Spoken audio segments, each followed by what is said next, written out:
ये अच्छा होगा, लेकिन तुम मेरी मदद क्यों कर रहे हो?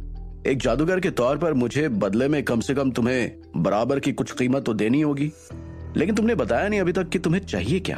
तुम मुझे कंफ्यूज कर रहे हो। अभिमन्यु हंसते हुए बोला। हीमनीश भी हंस पड़ा। अरे ये कोई बात थोड़ी ना हुई, मैं तुम्हारी मदद कर रहा हूं तो बस इतना याद रखना कि आज से तुम मेरे कर्जदार हो, हीमनीश ने कहा।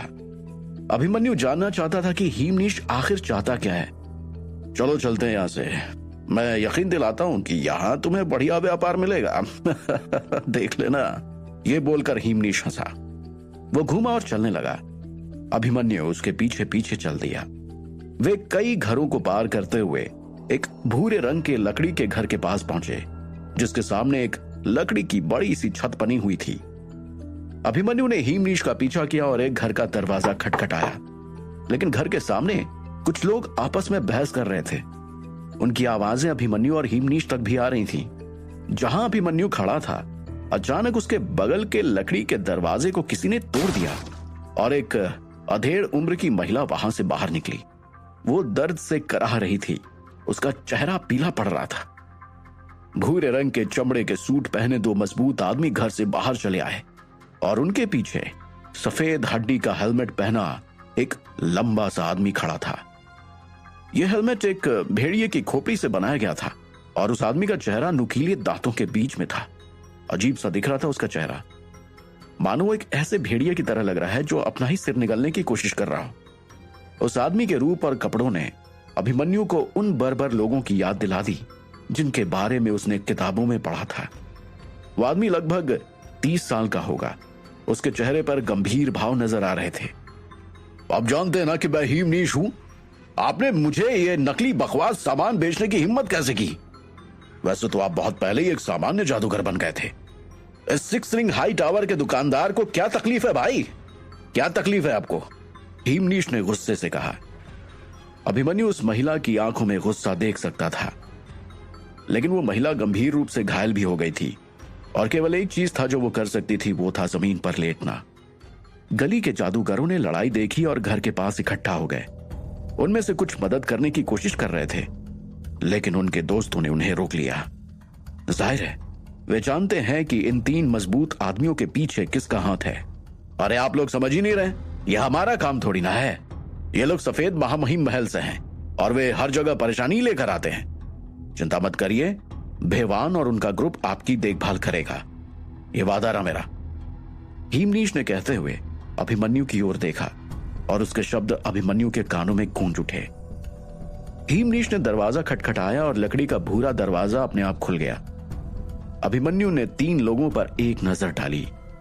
पहली चीज जो अभिमन्यु ने देखी वो एक लकड़ी का बना हुआ मेज था, जिस पर बहुत सारी चीजें ढककर रखी हुई थी। दवाई कंटेनर, क्रिस्टल लैम्प कवर, अधूरी किताबें, अजीब दिखने वाले काले कपड़े के टुकड़े और उन पर खुदी हुई मुश्किल पैटर्न वाली छोटी छोटी मूर्तियां।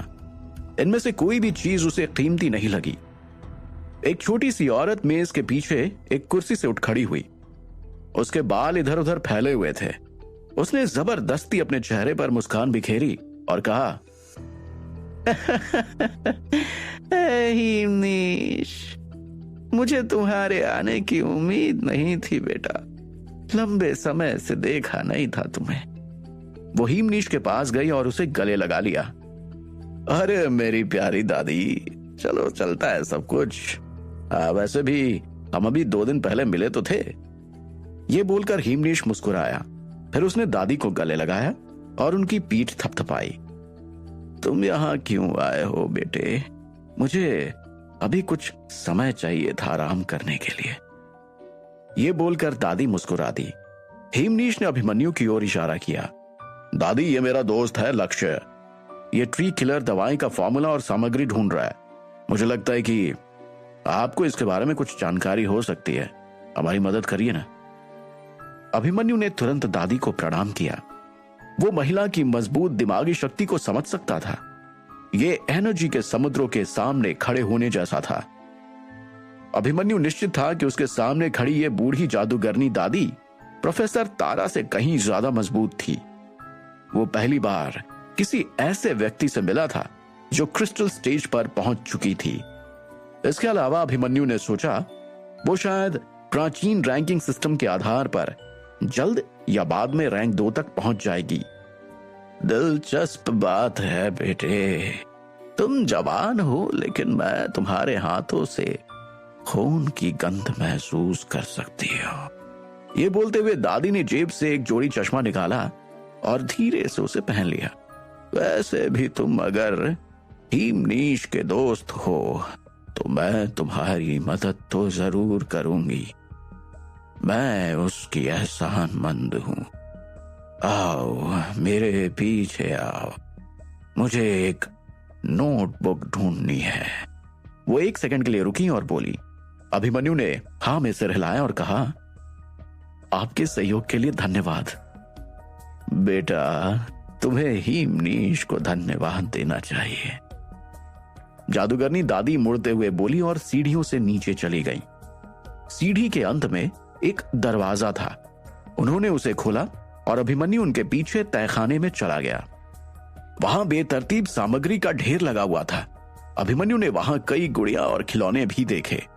लगभग आधे घंटे के बाद जादूगरनी दादी को आखिरकार वो नोटबुक मिल गई जिसकी उन्हें तलाश थी। मैंने यहां प्राचीन जादूगरों से जुड़ी हर चीज रिकॉर्ड करके रखी हुई है। ये कहते हुए दादी ने नोटबुक खोली और जानकारी ढूंढने लगी। एक और आधा घंटा बीत गया। माफ करो, तुम्हें जिस दवाई की जरूरत है वो प्राचीन जादूगरों के लिए भी तैयार करना मुश्किल था। यह कहकर दादी ने नोटबुक नीचे रख दी। दादी, तो इसका मतलब है कि आपके पास वो दवाई यहां नहीं है? हीमनीश थोड़ा हैरान हुआ। मेरे पास फॉर्मूला है, लेकिन मेरे पास उसे बनाने की सामग्री नहीं है बेटा, जादूगरनी दादी ने कहा और नोटबुक को फर्श पर गिरा दिया। दादी जादूगरनी ने 2 बार ताली बजाई। एक छोटा सा ब्लैक बॉक्स जल्दी से सामान के ढेरों से उड़ गया और उनकी हथेली पे आ गिरा। इसे रख लो, शायद ये तुम्हारे काम आए। दादी ने बॉक्स को अभिमन्यु के हाथ में दिया। अभिमन्यु ने देखा कि ये एक धातु का बना हुआ बॉक्स था जो शायद बहुत समय पहले बनाया गया हो। उसके काले रंग के नीचे अभिमन्यु को चांदी सा कुछ दिखाई दे रहा था। उसने ढक्कन खोला तो देखा कि चांदी के कपड़े पर मुड़ा हुआ चमड़े का कागज का एक टुकड़ा पड़ा हुआ है। जब अभिमन्यु उसे खोलने लगा तो उसने देखा कि इधर उधर अनगिनत तरंगे फैल रही हैं। ऐसा लग रहा था कि फॉर्मूला एन्क्रिप्ट किया गया था। अभिमन्यु ने एन्क्रिप्शन को क्रैक करने के लिए 10 से ज्यादा अलग अलग तरीकों का इस्तेमाल किया और आखिरकार उस टॉपिक को समझ गया। ट्री किलर दवाई का रहस्य, डार्क योगिनी शिवा, बस इतना ही? ये कितने का है? अभिमन्यु ने जादूगरनी दादी को देखते हुए पूछा। दादी ने अपना हाथ हिलाया और जवाब दिया, हीमनीश से पूछो, मुझे कुछ नहीं चाहिए, कुछ नहीं। उनकी बात सुनकर हीमनीश मुस्कुरा दिया। देखो दादी, ये पहली बार थोड़ी ना है जब मैं किसी को आपके पास लेकर आया हूं, लेकिन मुझे लगता है कि लक्ष्य आपकी जो जरूरत है ना उसे पूरा कर देगा, है ना लक्ष्य? हीमनीश ने अभिमन्यु को देखते हुए बोला। ठीक है, ठीक है, अगर वो सभी जरूरतों को पूरा कर सकता है तो ठीक है, लेकिन क्या तुम्हें यकीन है कि तुम वहां एक लिक्विड स्टेज का जादूगर ले जाना चाहोगे? दादी अपनी भौहें ऊपर चढ़ाते हुए बोली। मुझे विश्वास है कि मैं ऐसा कर सकता हूं। आप तो जानते ही हैं कि मैं टैलेंटेड लोगों को खोजने में माहिर हूं, हीमनीश ने जवाब दिया। अभिमन्यु को पहले से ही पता था कि हीमनीश बिना किसी कारण के उसकी मदद नहीं करेगा, लेकिन वो समझ गया कि जादूगर की दुनिया में कोई मुफ्त लंच भी नहीं देगा। अगर हीमनीश अभिमन्यु से कुछ नहीं मांगता तो उसे और ज्यादा सचेत रहने की जरूरत होती। हीमनीश, बस मुझे इतना बता दीजिए कि मुझे करना क्या है? अभिमन्यु ने उनकी बातचीत को बीच में रोकते हुए पूछा। हीमनीश ने तुरंत जवाब दिया, देखो, हम पहले खंडर का पता लगाने के लिए एक टीम बनाएंगे। हमें ऐसे जादूगरों की जरूरत होगी जो लड़ सकते हो और जो मजबूत नुकसान मंत्र जानते हो। मैं एक काम करता हूं, मैं हर दिन प्रवेश द्वार पर जाता ही हूं, वहां से किसी को अपने साथ लाने की कोशिश करूंगा। लेकिन शायद उनमें से कुछ लोग ही ऐसे मिल पाए जो हमारी जरूरत को पूरा कर सकते हो। क्या फालतू का मिशन सोच रहा है ये आदमी, अभिमन्यु ने अपने मन में सोचा। उसने कई बार खंडहरों के बारे में सुना था, लेकिन उसने कभी भी खंडहर में जाने की योजना नहीं बनाई थी। हिमनीश की बात ने उसका ध्यान खींचा और वो दिलचस्पी लेने लगा। अच्छा हिमनीश, मुझे एक बात बताओ, ये खंडहर किस तरह का खंडहर है? लक्ष्य, ये एक प्राचीन जादूगर ग्रुप का एक छोटा सा इलाका है। हम पहले ही इसमें 3 बार प्रवेश कर चुके हैं। वैसे कभी कभी मुख्य कमरे तक हम नहीं पहुंच पाए। हालांकि मुझे एक जादूगर मिला था जो मुहरों का मालिक है, और मुझे एक जादूगर की जरूरत है जो जानता हो कि कैसे लड़ना है। माफ करो, मैंने तुम्हें इसके बारे में पहले नहीं बताया क्योंकि आसपास बहुत सारे लोग थे। ये एक गुप्त मिशन है, हिमनीश ने समझाया। अच्छा तो ये बात है, फिर ठीक है। तुम्हारे द्वारा बताए गए इस मिशन से मुझे क्या मिल सकता है? अभिमन्यु ने शांत स्वर में पूछा। ये फॉर्मूला, साथ ही दवाई के लिए सामग्री, वास्तव में ज्यादातर सामग्रियां सामान्य है, लेकिन ब्लैक रोज का तेल और पेड़ का दिल बहुत अनोखे हैं। मेरे पास यहाँ ब्लैक रोज के तेल की एक छोटी बोतल है। मैंने इसे बहुत मुश्किल से हासिल किया था। ये लगभग 300 साल पुराना है। एक डायमंड जादूगर से मैंने इसे लिया था। मिशन समाप्त होने के बाद मैं इसे तुम्हें दे दूंगा। हार्ट ऑफ द ट्री के लिए हमें इसे खंडहरों में खोजने की कोशिश करनी होगी, और हाँ, ये तुम्हें किसी भी बाजार में नहीं मिलेगी। तुम्हें इस तरह के खंडहर में ही इसे ढूंढना होगा। हिमनीश ने बोलकर अभिमन्यु को देखा। अच्छा ऐसा है क्या? ठीक है, तो अब मुझे बताओ कि तुम्हारी टीम में कितने लोग हैं और वे कितने मजबूत हैं? अभिमन्यु ने जल्दी से पूछा। मुझे पहले से ही 3 जादूगर मिल गए थे, लेकिन मुझे यकीन नहीं है कि वे सभी जाएंगे या नहीं। मुझे मालूम है कि कुछ जादूगर अपने वादे नहीं निभाएंगे। दादी भी आएंगी वहां पर और वही टीम को लीड करेंगी। 2 जादूगर गैस लेवल पर हैं हमारे पास, बाकी लिक्विड या क्रिस्टल स्टेज पर हैं। हिमनीश ने अभिमन्यु को भरोसा दिलाने की कोशिश करते हुए कहा। दादी जादूगरनी भी बातचीत में शामिल हुई। बेटा, खंडहर की खोज बहुत पहले नहीं हुई है, हाल फिलहाल में ही पता चला है इसके बारे में। हमें जल्द से जल्द इसकी खोज समाप्त करनी होगी। अगर अन्य जादूगरों को इसके बारे में पता चल गया तो हम सबसे अनोखी सामग्री इकट्ठा नहीं कर पाएंगे। बात की नजाकत को समझो। अच्छा ठीक है, तो हम खंडहर कब जा रहे हैं? क्योंकि मुझे कुछ बहुत जरूरी काम करने हैं और कुछ ऐसी चीजें हैं जिनकी मुझे देखभाल करनी है, इसलिए मुझे सोचने के लिए थोड़ा सा समय चाहिए। अभिमन्यु दादी की ओर देखते हुए बोला। जरूर जरूर बेटा, तुम्हारे पास 2 महीने का समय है, आराम से। दादी ने अंगूर को अपने मुंह में डालते हुए कहा। बेटा, खंडहर एक छिपे हुए इलाके में है। अन्य जादूगर इसे अभी तक नहीं खोज पाए। अगर तुम मिशन को स्वीकार करने का फैसला लेते हो तो अपनी जानकारी अपने पास ही रखना। क्या तुम बॉल ऑफ सीक्रेट के बारे में जानते हो? बताओ। दादी खाते जा रही थी और बोलते जा रही थी। मैं पता नहीं जानता हूं कि नहीं, लेकिन आप जो कह रही हैं, चलिए मैं आपकी बात मान लेता हूं। अभिमन्यु ने हाथ उठाया। दादी ने फिर से अपने हाथों से ताली बजाई और एक ट्रांसपेरेंट गेंद सामानों के ढेर से उड़कर उनकी दाहिनी हथेली पर आ गई। वो गेंद मानव के सिर के आकार की थी और उसके अंदर 3 तैरते हुए काले बिंदु थे। अभिमन्यु की उंगली की एक झिलमिलाहट के साथ एक काली एनर्जी का कण गेंद में डूब गया और 3 काले बिंदुओं में से एक में शामिल हो गया। कमाल है, वाह।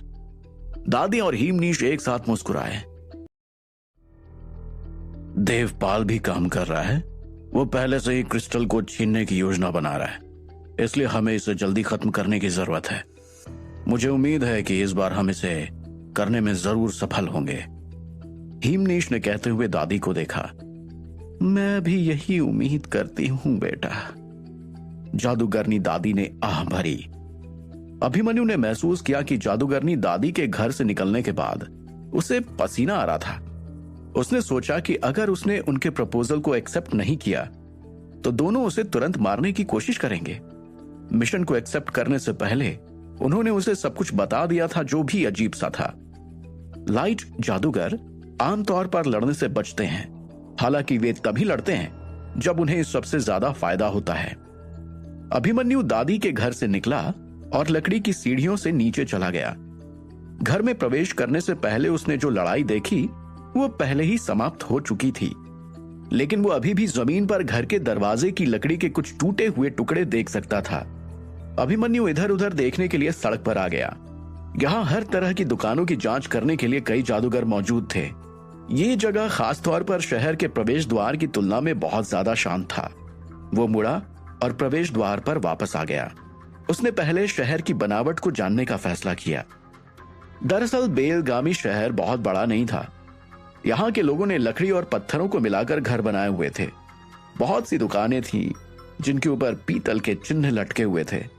अभिमन्यु को दवाएं, गियर और सामग्री के स्टोर मिल गए वहां पर। इन दुकानों में से कहीं पर भी उसे भीड़ दिखाई नहीं दी, लेकिन किसी वजह से ज्यादातर जादूगर सड़क पर ही खड़े थे। उसे समझ नहीं आया कि वो सड़क पर क्या कर रहे हैं। उसने कई जादूगरों को सामान खरीदते देखा, लेकिन उनमें से ज्यादातर एनर्जी कणों का उपयोग करने पर बात कर रहे थे। उनके होंठ तो हिल रहे थे, लेकिन उनके मुंह से आवाज बिल्कुल भी नहीं आ रही थी। फिर अभिमन्यु ने एक गियर की दुकान में प्रवेश किया। दुकान के अंदर अंधेरा था और सामने एक यू शेप का काउंटर था। वहां पर दो जादूगर मेजों पर रखी हुई वस्तुओं की जांच कर रहे थे। दुकानदार एक गंजा बूढ़ा आदमी था जो चश्मा पहने हुए था। वो काउंटर के पीछे खड़ा होकर टेबल के पास एक लाइट जादूगर को घूर रहा था। इसकी कीमत सही लगा रहा हूं मैं। ये एक काले ईगल सर्पिल खोल है। मैंने इसके लिए 3 ट्रायंगल ऑर्किड का भुगतान किया है। वो दुकानदार धीमी आवाज में बोल रहा था, लेकिन दुकान के सभी लोग उसे साफ साफ सुन सकते थे। सर्पिल खोल को पकड़े हुए लाइट जादूगर ने कुछ नहीं कहा। वो बस उसे देखता रहा। दुकान में प्रवेश करते ही दुकानदार ने अभिमन्यु पर एक नजर डाली। यहाँ के स्टोर मौत के हत्यारों की दुनिया के स्टोर से अलग थे। यहाँ के मालिकों ने कभी भी ग्राहकों का अभिवादन नहीं किया।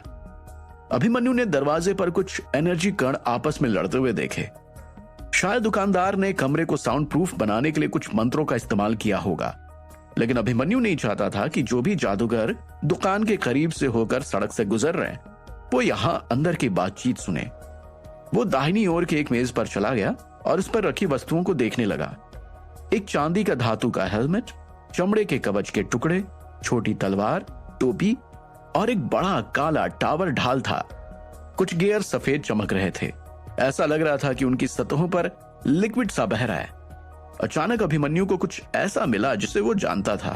अरे सुनिए, क्या आप इसे मेरे लिए खोल सकते हैं? अभिमन्यु ने दुकानदार से अचानक बोला। उसने मेज पर रखे बॉक्सों में से एक की ओर इशारा किया। दुकानदार नाराज लग रहा था, लेकिन उसने बॉक्स को अनलॉक कर दिया। बॉक्स के अंदर एक चमकता हुआ हरा दिल लटक रहा था जो हरी लपटों से भरा हुआ था। अभिमन्यु अभी भी उसकी सतह पर ढेर सारी रेखाएं देख सकता था। उसने दिल को पकड़ लिया और सोचने लगा, शायद ये वो दिल नहीं है जिसे मैं जानता हूं, लेकिन ये उससे बहुत मिलता जुलता है। इस तरह की चीजों में बहुत सारी शक्तियां होती हैं और ये बम बनाने के लिए बहुत ही कारगर है। अभिमन्यु के मन में एक योजना थी। उसे खंडरों की खोज के लिए तैयारी करने की जरूरत थी और वो सोच रहा था कि ये मेरी योजना में काम आ सकता है। फिलहाल उसने जो दिल हाथ में रखा हुआ था उसकी शक्ति उस शक्ति से ज्यादा थी जिसने उसने उन हाथियों से प्राप्त की थी। शायद इनमें कुछ सुधार किया गया होगा ताकि दिल एक छोटे फ्लेम थ्रोवर की तरह काम करे। अभिमन्यु को याद आया कि जब वो बम बना रहा था तब उसने चिप की मदद से दिल की 90% क्षमता का इस्तेमाल किया था। हालांकि चिप के बिना कोई भी जादूगर जो ज्यादा से ज्यादा कर पाता वो था 30% क्षमता का होना, बाकी की शक्ति बर्बाद हो जाती। इस तरह की मोहित करने वाली चीजों को आसानी से तैयार किया जा सकता था और बहुत ज्यादा सामान उसके लिए चाहिए भी नहीं होता है। अभिमन्यु ने दिल को अपने बाएं हाथ में पकड़ रखा था। उसका आकार एक मुट्ठी भर था। वो महसूस कर सकता था कि वो दिल अभी भी पंप कर रहा है। ये नरम और गर्म था। भाई साहब, ये कितने का है? अभिमन्यु ने सवाल किया। एक क्रिस्टल कार्ड, दुकानदार ने जवाब दिया। एक क्रिस्टल कार्ड? आपका मतलब है कि एक ब्लैक क्रिस्टल कार्ड? ये पूछते हुए अभिमन्यु हैरान था, क्योंकि 1000 नियमित जादुई पत्थरों के बराबर एक काला क्रिस्टल कार्ड माना जाता था। हाँ, एक ब्लैक क्रिस्टल कार्ड। तुम इसे खरीद रहे हो या नहीं, अभी बता दो, दुकानदार ने गुस्से में कहा। अभिमन्यु को थोड़ी हैरानी हुई। ऐसा लग रहा था कि दुकानदार को सच में अपने ग्राहकों की परवाह नहीं है। वो गुस्से में क्यों बात कर रहा है, अभिमन्यु को यह समझ में नहीं आया। अच्छा हाँ, ठीक है ठीक है। क्या आपके पास कच्चा माल है? अगर मैं उसे खरीदना चाहूं तो क्या आप उसे बेचेंगे? अभिमन्यु ने दिल के डब्बे को वापस रख दिया। कच्चा माल चाहिए तुम्हें? मतलब तुम इसे खुद बनाना चाहते हो? सच में तो ऐसा करना चाहते हो? मेरे पास बहुत सारा कच्चा माल है। तुम तब तक कोशिश कर सकते हो जब तक कि तुम विस्फोट से उड़ नहीं जाते। मरने का इतना ही शौक है तो ले जाओ कच्चा माल, उस दुकानदार ने ताना मारा। दुकान के अन्य 2 जादूगरों ने भी अभिमन्यु को हैरानी से देखा। उन्हें यकीन ही नहीं हो रहा था कि वो इन चीजों को खुद से बनाने की कोशिश करेगा। उन्होंने सिर हिलाया और हंस पड़े। अभिमन्यु ने उन लोगों को अपने ऊपर हंसते हुए देखा। वो जानता था कि दूसरे उस पर क्यों हंस रहे हैं। दरअसल चमकते दिलों जैसी खास चीजों को बनाना आसान तो था, लेकिन सही मात्रा में उसमें कितनी सामग्री डालनी है, इसका ज्ञान बिल्कुल सटीक होना चाहिए, जो कि बहुत कम लोगों के पास होता था। साथ ही जो भी इस आइटम को क्राफ्ट करने की कोशिश करेगा, उसके लिए सावधानी और ज्यादा बढ़ जाएगी। उसके लिए सटीक दिमागी शक्ति कंट्रोल की आवश्यकता होगी। अगर वो व्यक्ति इतना कर पाने में कामयाब होता है तो उसके कौशल के आधार पर परिणाम पूरी तरह से खास हो सकता है। अगर बाद में सावधानी से आगे नहीं बढ़ा गया तो दिल बम की तरह फट भी सकता है। अगर वो किसी तरह विस्फोट से बच गया तो भी उसने जितनी भी मोहित वस्तुएं हासिल की होंगी वो सारी बेकार हो जाएंगी। दुकानदार ने अपनी बाहों को सीधा किया और फिर से हंसते हुए बोला, ठीक है, जैसी तुम्हारी मर्जी। मैंने तुम्हें पहले ही जता दिया था, अगर एनर्जी का लीकेज होता है तो दिल फट जाएगा। फिर भी इसे तुम खुद ही आजमाना चाहते हो तो इसमें मैं क्या कर सकता हूँ, ले जाओ। दुकानदार को लग रहा था कि उसके सामने बैठा ये जादूगर कच्चे माल से बम नहीं बना सकता है। जी बिल्कुल, मैं ले जाऊंगा और मैं आपकी बात का ख्याल भी रखूंगा, लेकिन पहले मुझे बताएं कि कच्चा माल है कहाँ? क्या आप मुझे दिखा सकते हैं? अभिमन्यु थोड़ा परेशान हो रहा था, क्योंकि अभी तक दुकानदार ने उसे कच्चा माल दिखाया नहीं था। ठीक है, मैं तुम्हें दिखाता हूं, आओ। दुकानदार ये बोलकर स्टोर रूम में चला गया और एक बड़ी टोकरी ले आया। उसमें तरह तरह के जानवरों के दिलों से भरी रत्न की टोकरी थी। चमकते हाथियों से हरे भरे दिल, जमे हुए हाथियों के नीले दिल और कई काले सड़े हुए दिल भी थे उसमें। अभिमन्यु ने ज्यादातर कच्चे माल को पहचान लिया। ये कितने का है? अभिमन्यु ने चमकते हाथियों में से एक का दिल पकड़ लिया। मैंने इन सामग्रियों को इसलिए खरीदा था कि कम से कम एक ऐसा बम बनाया जा सके जो एक बार विस्फोट हो, और हो तो हो ही। वे इतने जादुई पत्थरों के लायक नहीं है, तुम समझ रहे हो ना, सिर्फ एक बार फटेगा ये। अगर तुम्हें सच में इसकी जरूरत है, इतनी ज्यादा जरूरत है, तो मैं तुम्हें छूट दे सकता हूँ। पूरी टोकरी के लिए मैं तुम्हें थोड़ी रियायत दूंगा। ये बोलकर दुकानदार मुस्कुराया। अभिमन्यु दिलों की पूरी टोकरी लेकर दुकान से बाहर निकल आया, लेकिन वो थोड़ा निराश दिख रहा था। टोकरी के ऊपर काले कपड़े का एक टुकड़ा पड़ा था और बाकी लोग नहीं देख पा रहे थे कि उसके अंदर आखिर है क्या। टोकरी के सभी दिलों में हाई पावर थी और उनका उपयोग किसी आसान मोहित करने वाली चीजों के लिए तैयार करने के लिए किया जा सकता था। दूसरे शब्दों में, ये कच्चा माल बेहद खतरनाक था। उसने इस टोकरी को अपने पास मौजूद सभी जादुई पत्थरों के लिए खरीद लिया और इस प्रकार मून जीन गार्डन से अनोखी सामग्री को बेचकर उसने जो भी जादुई पत्थर इकट्ठा किए थे वे सारे खर्च हो गए। हालांकि खरीदा गया सामान उस कीमत के लायक था। अभिमन्यु ने सबसे पहले उस दिल के बम के बारे में सोचा जो उसने एक चमकते हाथी के दिल का उपयोग करके बनाया था। मेरे ख्याल से लगभग 40 डिग्री की शक्ति। ये लगभग मेरी बढ़ी हुई लेजर फायर बॉल के समान शक्ति होगी। क्या हो अगर मैं उन सभी को सफलतापूर्वक इस बम में डाल सकूं। लेकिन इससे पहले मैं ये सब करूं, मुझे रहने के लिए कोई जगह चाहिए। यह सोचकर अभिमन्यु को अब थोड़ा बेहतर लग रहा था। उसने आसमान की ओर देखा। दोपहर हो चुकी थी और सुनहरी धूप की कई किरणें भूरे बादलों से होकर गुजर रही थीं। वो शहर छोटा तो था, लेकिन फिर भी उसे एक होटल मिल गया। हालांकि उसके पास कोई जादुई पत्थर अब नहीं बचा था। दुकानदार ने यह पता लगाने के लिए कुछ विशेष तरीके का इस्तेमाल किया था कि अभिमन्यु के पास कितने जादुई पत्थर हैं, और उसके हिसाब से दुकानदार ने अभी फिलहाल जो कीमत बताई थी उतना अभिमन्यु अदा कर सकता था। अभिमन्यु ने सोचा कि वो दुकानदार कितना चतुर है।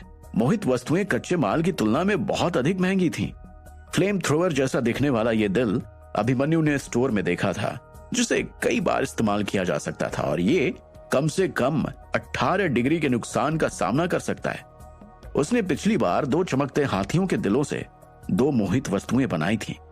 उसने दिल का बम राक्षसों पर इस्तेमाल किया था और दूसरे को चंद्रगिरी शहर में छोड़ दिया था। हालांकि इस बार उसने जो कच्चा माल खरीदा था वो पहले की तुलना में बेहतर था। दिलों की इस टोकरी से अभिमन्यु को बहुत सारी उम्मीदें थी। जीरो ने रिपोर्ट करके बताया कि कम से कम 50 डिग्री का नुकसान तो ये आराम से कर सकता है। उनमें से कई तो ऐसे थे जो कि 70 डिग्री एनर्जी बाहर निकाल सकते थे, जो कि एक आश्चर्य की बात थी। हालांकि इस बार क्राफ्टिंग करते समय अभिमन्यु को और भी सतर्क रहने की जरूरत थी, जैसा कि उस दुकानदार ने बताया था। हाई एनर्जी सामग्री हाई जोखिम के साथ आती है। अगर एनर्जी लीक हुई तो विस्फोट भी खतरनाक होगा। अभिमन्यु ने अपने हाथों में टोकरी पकड़ी और बाहर निकल गया। उसने पहले ही चिप का उपयोग करके शहर के लिए नक्शा बना लिया था। वो आसानी से सबसे छोटा रास्ता खोज सकता था। फॉर्मूला मिलने के बाद उनके पास फिलहाल किसी ग्रुप में शामिल होने का कोई मतलब नहीं बनता था। हालांकि हाल ही में उसकी दिमागी शक्ति बहुत मुश्किल बढ़ी थी और ध्यान करने से भी उसे कोई खास मदद नहीं मिल रही थी। उसने फैसला किया कि वो खंडहरों का काम खत्म करने के बाद कोई दूसरा रास्ता खोजेगा। फिलहाल अभिमन्यु को देखकर ऐसा लग रहा था कि एक ब्लैक लीड दवाई के बिना शायद एक स्टूडेंट के तौर पर अपनी दिमागी शक्ति को बढ़ाने में उसे बहुत लंबा समय लगा होगा। जिन स्टूडेंट्स का टैलेंट लेवल 2 होता है, उनको अपनी दिमागी शक्ति को अगले लेवल तक बढ़ाने के लिए बहुत सारे साल लग जाते हैं। अभिमन्यु पहाड़ी पर चढ़ गया और चौक पर लौट आया। उसने देखा कि आकाशी एक बेंच पर बैठी हुई है। शायद वो अभिमन्यु के वापस आने का इंतजार कर रही है। तुम यहाँ हो? अभिमन्यु को अपनी ओर आते देख आकाशी ने परेशान स्वर में पूछा। वो थोड़ी थकी हुई लग रही थी, लेकिन फिर भी वो तुरंत खड़ी हो उठी। अरे लेकिन तुम अभी भी यहाँ पर क्यों हो? मैंने सोचा था कि जब मैं तुम्हें बुलाऊंगा तब तुम आओगी। मैंने तुम्हें वापस आने के लिए थोड़ी ना कहा था। ये कहते हुए अभिमन्यु का चेहरा थोड़े गुस्से में था। तुमने मुझे रकम दी थी है ना, इसलिए मुझे अपना काम खत्म करना ही था। मैंने अभी तक इलाके के बारे में कुछ भी नहीं बताया तुम्हें बहुत सारी चीजें जानने की जरूरत है। आकाशी ने थोड़ी मायूसी भरी आवाज में बोला। ठीक है समझ गया। अगर तुम मेरी मदद करना ही चाहती हो तो मेरे लिए कोई रहने की जगह ढूंढ दो यार। अभिमन्यु के पास कोई जादुई पत्थर अब नहीं बचा था, इसलिए उसे ऐसे जगह की तलाश थी जहां पर सोने के सिक्के चल जाएं। ठीक है मास्टर, मैं आपके लिए जगह ढूंढ दूंगी। आकाशी ने हाँ में सिर हिलाया। चौक पर अभी भी भीड़ जमा थी और वहां शोर था। कीमत पर मोलभाव करते समय स्टूडेंट्स दुकानदारों पर चिल्ला रहे थे।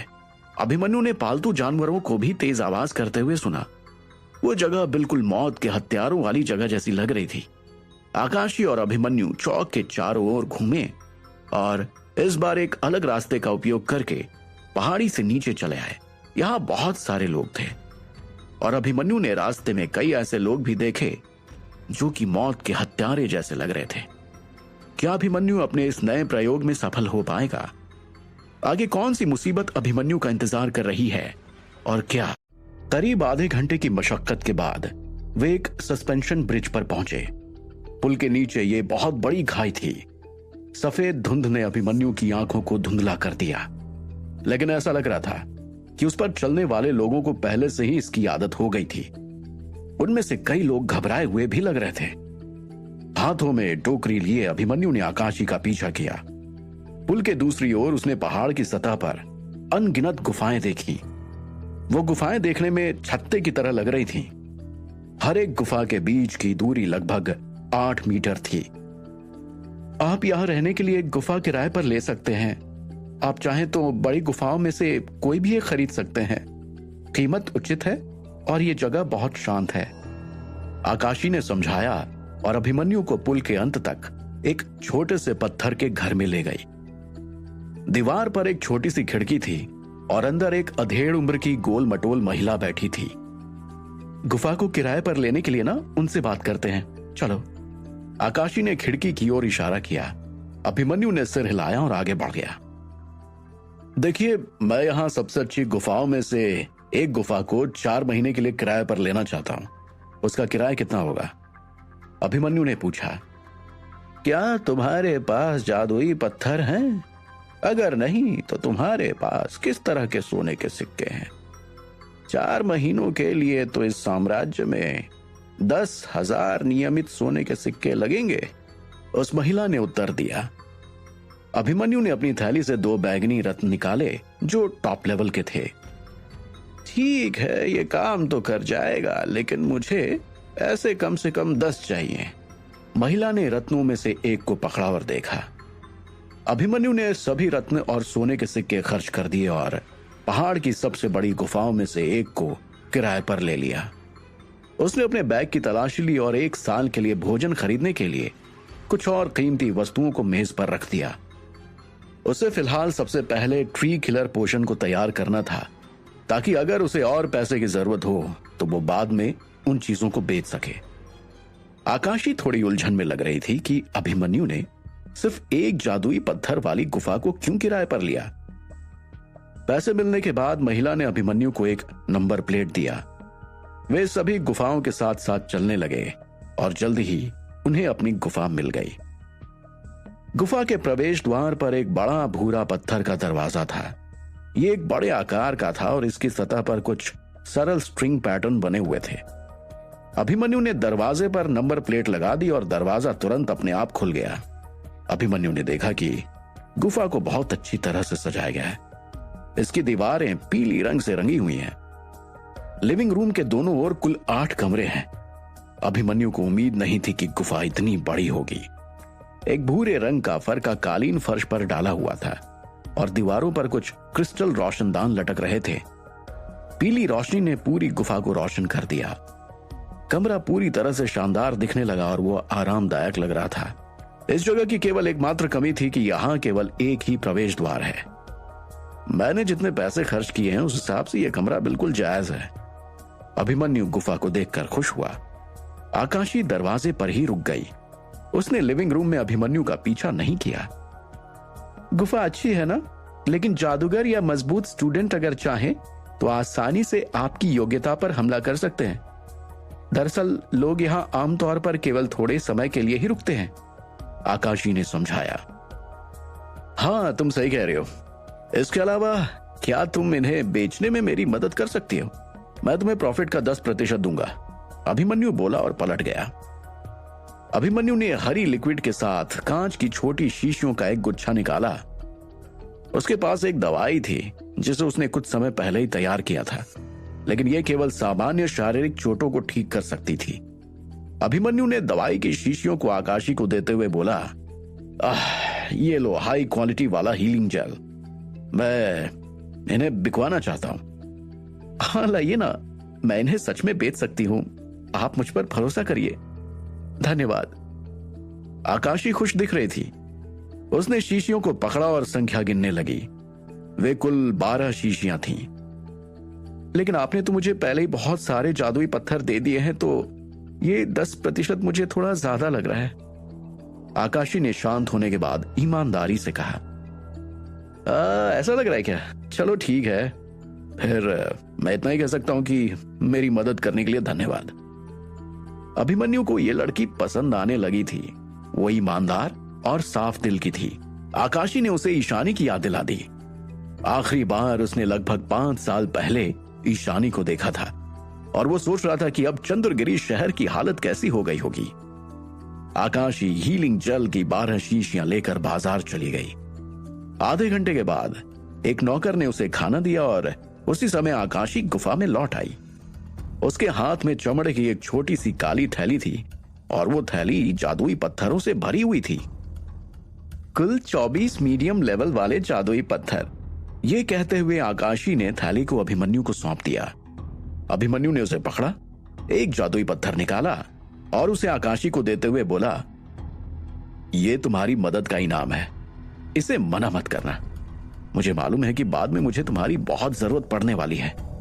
आकाशी ने अपने चेहरे पर एक गंभीर नजर के साथ जादुई पत्थर वापस अभिमन्यु के हाथ में रख दिया। मैं नहीं ले सकती इसे, आपने मुझे पहले ही बहुत अच्छा खासा भुगतान कर दिया है, आप प्लीज मेरे साथ ऐसा मत करिए। ठीक है, जैसी तुम्हारी मर्जी। यह बोलकर अभिमन्यु ने जादुई पत्थर को वापस थैली में डाल लिया। आकाशी के जाने के बाद उसने दरवाजा बंद किया, फिर एक लकड़ी की कुर्सी पर बैठ गया, एक चमकते हाथी के दिल को पकड़ा और अब अभिमन्यु जीरो को आदेश दे रहा था।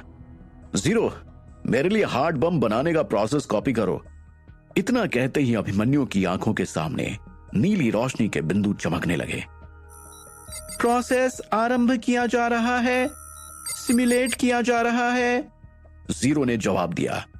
अभिमन्यु की आंखों में चमकते दिल के बगल में निचले बाएं कोने पर डेटा की लाइनें आ रही थीं।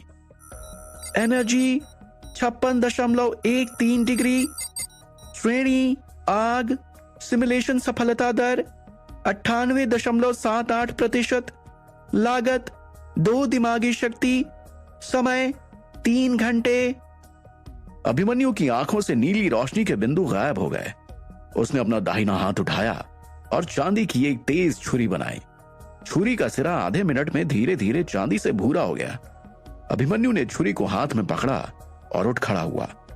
वो कमरे में घूमा और कुछ एनर्जी कणों को दीवारों पर लगाया।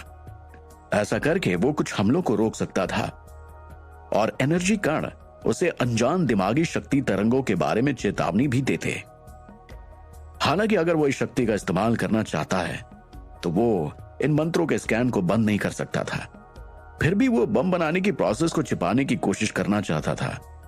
वो सिर्फ ये नहीं चाहता था कि अन्य जादूगरों को पता चल जाए कि वो कितना जल्दी और कितनी तेजी से बम बना सकता है। हालांकि उस क्षेत्र में लड़ाई करना मना था, फिर भी लोग उसके पीछे आ सकते थे, खास तौर पर तब जब वो एक मिशन पर है। जादूगर ये जानना चाहेंगे कि वो इतनी कम मात्रा में एनर्जी का उपयोग कैसे कर सकता है ताकि एक हाई क्वालिटी वाला दिल बॉम्ब तैयार किया जा सके। अभिमन्यु ने रेखाएं खींचनी शुरू कर दी और ध्यान से दिल की सतह पर उन्हें उकेरा। समय बीतता गया। अधिक से अधिक तरंगों को दिल पर छोड़ दिया गया जब तक कि वे लगभग पूरी सतह को कवर नहीं कर लेते। उस दिल से धीरे धीरे काला खून टपक रहा था। हैरानी की बात यह थी कि दिल से रिस रहा खून काला था। अभिमन्यु ने आखिरी तरंग का इस्तेमाल किया और उसकी त्वचा सिल्वर कलर की हो गई। फिर उसने तुरंत ही दिल के केंद्र की ओर इशारा किया। दिल के अंदर की हरी लौ चमक उठी और अचानक से गायब भी हो गई। 1 सेकंड के बाद ज्वाला फूटने ही वाला था। दिल भरने लगा था। हरी चमक ने अभिमन्यु के हाथ को घेर लिया था। उसने अपनी आंखें सिकोड़ ली और दिल पर तरंग को एक्टिवेट करने वाले मंत्रों का जाप करने लगा। कौमेला, शाश्वत चंद्रमा, बर्फ को रसातल में डुबोएं और पिघले हुए लावा को ग्लेशियर पर डालें। उस मंत्र ने अंदर के विस्फोट को रोक दिया। दिल की सतह पर चमकदार सफेद रंग बिखर गया और एक पैटर्न में कोडिंग करने लगा। सफेद रोशनी ने उससे आ रहे हरे रंग को पूरी तरह से लगभग ढक दिया था। साथ ही उस दिल पर बनी रेखाएं पंप करने लगी। सफेद रोशनी अब धीरे धीरे गायब हो रही थी और हरी लौ वापस अपनी स्थिति में लौट रही थी। इस परिणाम को देखकर अभिमन्यु खुश हुआ और उसने उस दिल को हाथ में ले लिया। ये रहा एक दिल से बना बॉम्ब जो 50 डिग्री नुकसान पहुंचा सकता है। ऐसा हाई क्वालिटी वाला कच्चा माल बेलगामी जैसी जगह पर मिल सकता है, यह तो मैंने कभी सोचा ही नहीं था।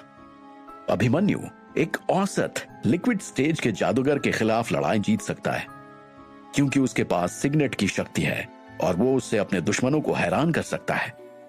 हालांकि सिग्नेट का उपयोग 2 बार से अधिक नहीं किया जा सकता था, लेकिन उसके पास जो लेजर बॉल की शक्ति थी वो अब पहले से ज्यादा मजबूत थी। अभिमन्यु अब अपने दुश्मनों को लेजर फायर बॉल से गोली मार सकता था। उसने पहले ही 2 लिक्विड स्टेज के जादूगरों पर इस लेजर फायर बॉल की शक्ति को आजमा लिया था, लेकिन उनमें से किसी की भी इस लेजर फायर बॉल की वजह से मृत्यु नहीं हुई। दो लिक्विड स्टेज के जादूगर वो घायल हो गए थे, लेकिन उनकी चोटें गंभीर नहीं थी और बिना सिगनेट के वो लेजर फायर बॉल का सटीक निशाना उनके कमजोर बिंदुओं पर नहीं लगा सकता था। अभिमन्यु को कुछ ऐसा चाहिए था जो खंडहर में मिशन के लिए शक्तिशाली और उपयोगी हो, साथ ही उसका इस्तेमाल करना भी आसान हो। अभिमन्यु चिप की मदद से 1 दर्जन हार्ड बॉम्ब बनाना चाहता था और इसके लिए उसने हाई क्वालिटी वाले कच्चे माल की एक पूरी की पूरी टोकरी खरीद ली थी। हालांकि उसने दिलों के लिए बहुत सारे जादुई पत्थर खर्च कर दिए थे, फिर भी वो इस बड़े जोखिम वाले मिशन के लिए तैयार रहना चाहता था। उसने सोचा कि क्रिस्टल स्टेज जादूगर कितना मजबूत होता होगा और अगर जरूरत पड़े तो वो उन बमों पर भरोसा कर सकता है। शायद क्रिस्टल जादूगर को उनसे नुकसान पहुंचे। 2 महीने बाद गुफा का भूरा दरवाजा खुला। अभिमन्यु बहुत थका हुआ महसूस कर रहा था। उसकी आंखों के नीचे चारों ओर काले घेरे आ गए थे, क्योंकि वो दिल का बॉम्ब बनाने में इतना मशगूल हो गया था कि उसे सोने की भी फुर्सत नहीं मिलती। 2 महीनों तक दिल का बॉम्ब बनाने के बाद उसने उस टोकरी के पूरे कच्चे माल का इस्तेमाल कर लिया था और अब वो कच्चा माल बहुत सारे बॉम्ब्स में बदल चुका था। दिल का बॉम्ब दरअसल एक इंसानी मुट्ठी के आकार का होता है। अभिमन्यु अपने साथ एक बार में सिर्फ एक ही बॉम्ब ले जा सकता था, फिर भी वो अपने बड़े भूरे रंग के चोगे के अंदर उनमें से बहुत सारे बॉम्ब्स को छिपाने में कामयाब रहा। जादूगर क्षेत्र में जाने का समय। अभिमन्यु ने समय की जांच की। दोपहर हो चुकी थी। सुनहरी धूप ने उसके शरीर को गर्म कर दिया। वो दरवाजे के सामने खड़ा हो गया और उन सभी बॉम्ब्स के साथ जो उसने अपने चोगे के अंदर छिपा रखा था, आगे बढ़ने लगा। ऐसा लग रहा था कि उसने 2 महीनों के दौरान 1 टन वजन बढ़ा लिया हो। उसने दरवाजा बंद किया, पहाड़ी से नीचे चल पड़ा और पुल पर पहुंचा। एक छोटे से पत्थर के घर के पास आकाशी, हर्षील और ग्रुप्स के कई स्टूडेंट्स उसका इंतजार कर रहे थे। आकाशी ने उन्हें पहले ही बता दिया था कि अभिमन्यु एक सामान्य जादूगर है और वे हाल में अभिमन्यु से मिलने उसकी गुफा में कई बार गए भी थे। ये रहा नक्शा। उसने शायद हाई क्वालिटी वाले धातु भी मांगे थे। हमने अपनी तरफ से पूरी कोशिश की, लेकिन हमें यहां के बाजारों से बस इतना ही मिला। क्या ये आपके लिए काफी है? हर्षील ने अभिमन्यु का अभिवादन किया और सामान उसे सौंप दिया। अभिमन्यु ने नक्शा पकड़ा और खोला। उस पर बेलगामी की पूरी जानकारी दर्ज की गई थी। अरे ये नक्शा तो बहुत ही बढ़िया, इसमें तो सारी जानकारी दी गई है। नक्शे के अलावा चमड़े से बनी एक छोटी काली थैली भी थी। इसकी सतह लोचदार और चिकनी थी। अभिमन्यु ने थैली खोली और उसके अंदर देखा तो ये धातु के क्यूब से भरा हुआ था और वो सभी क्यूब्स अलग अलग रंगों के थे। तुम लोगों ने बहुत अच्छा काम किया है, बहुत बहुत धन्यवाद। उसने 2 मीडियम लेवल के जादुई पत्थर हर्षील को दिए। मास्टर लक्ष्य, मुझे लगता है कि शायद आप अभी तक किसी भी ग्रुप में शामिल नहीं हुए हैं। आप मेरे स्कूल क्यों नहीं आते? मुझे यकीन है कि आप एक महान प्रोफेसर बनेंगे।